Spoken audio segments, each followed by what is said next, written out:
Ya, dialog kita kembali lanjutkan, kita ke Bu Eva. Bu Eva?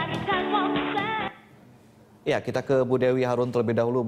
Bu Dewi tadi Anda mengatakan bahwa untuk menunda, tadi kata Bu Eva, itu adalah salah satu solusinya. Dan kata Bu Dewi tadi lebih baik adalah melakukan komunikasi politik sehingga solusi apapun yang dicapai adalah solusi yang elegan dan tidak melukai hati rakyat begitu. Betul. Pertanyaan saya adalah ketika misalnya Budi Gunawan tetap dilantik sebagai Kapolri, bagaimana dampaknya terhadap PDIP nanti? Popularitas, elektabilitas partai ini ke depannya seperti apa? Sebetulnya para pemilih Pak Presiden Jokowi kan tidak serta-merta memilih PDIP.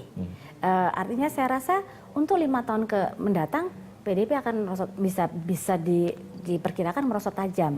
Karena pada waktu mengangkat Pak Presiden Jokowi jadi calon presiden pun PDIP tidak naik karena rakyat belum tentu percaya, percaya apakah PDIP tulus benar-benar akan mendukung Pak Presiden Jokowi kalau jadi presiden. Nah, jadi artinya kalau dengan begini, dan apalagi sekarang PDIP ngotot, yang ngotot terus di koran-koran kan harus diangkat sekarang juga, besok juga seperti itu, rakyat akan semakin terluka. Karena rakyat merasa bahwa bukan PDIP yang memilih Pak Presiden Jokowi, adalah rakyat.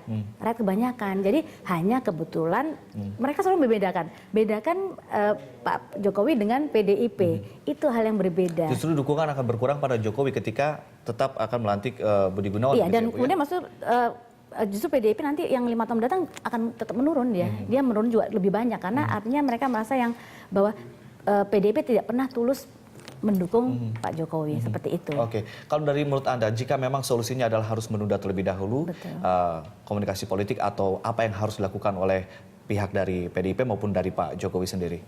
Iya, saya rasa jadi begini, mungkin mereka nanti akan mengatakan bahwa moral dan etika itu kan jauh di atas masalah hukum.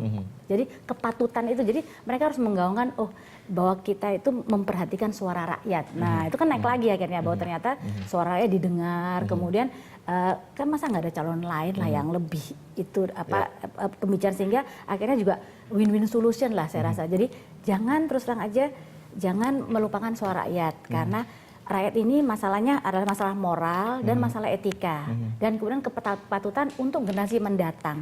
Jadi tolong PDIP dan Pak Presiden Jokowi, kenegarawanan itu dikeluarkan.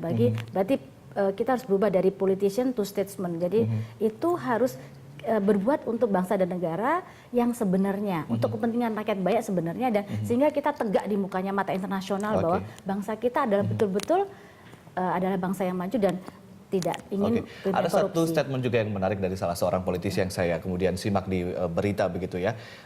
Salah satu caranya adalah, solusinya adalah KPK segera membuat atau menetapkan status untuk Pak Budi Gunawan sebagai terdakwa. Ini bijak atau tidak menurut Anda, Bu? Jujur, saya terus terang aja, saya merasa cara-cara KPK tuh juga tidak elok. Artinya begini, presiden buruk untuk yang mendatang.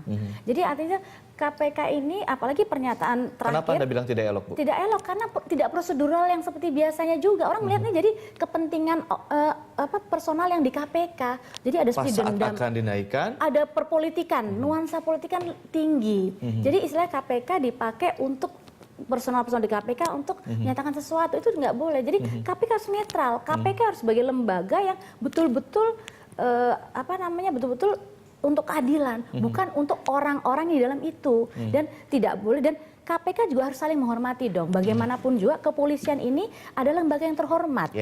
Kepresiden adalah lembaga terhormat.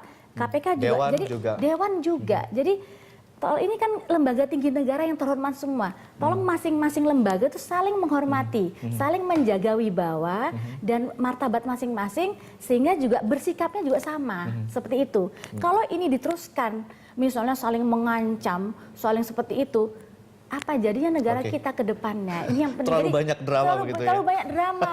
Jadi saya kira lebih baik cooling down semua, balik lagi ke aturan-aturan, balik lagi ke hal martabat, balik lagi kepada hal-hal yang baik, sehingga rakyat juga senang. Biarkan rakyat bekerja, pemerintahan berjalan dengan baik. Itu. Ya, Bu Dewi, nampaknya sambungan dengan Ibu Eva juga terputus, artinya Bu Eva sudah tidak bergabung sama kami. Tapi mungkin sedikit saja Bu Dewi, sebelum kita menutup perjumpaan kita pada kesempatan kali ini, apa kemudian closing statement dari Anda? Ya, terus terang saya tidak ingin terlalu hingar-bingar, dan politikan itu silahkanlah. Tapi tolong ya, bahwa kita ini sudah capek, rakyat sudah capek.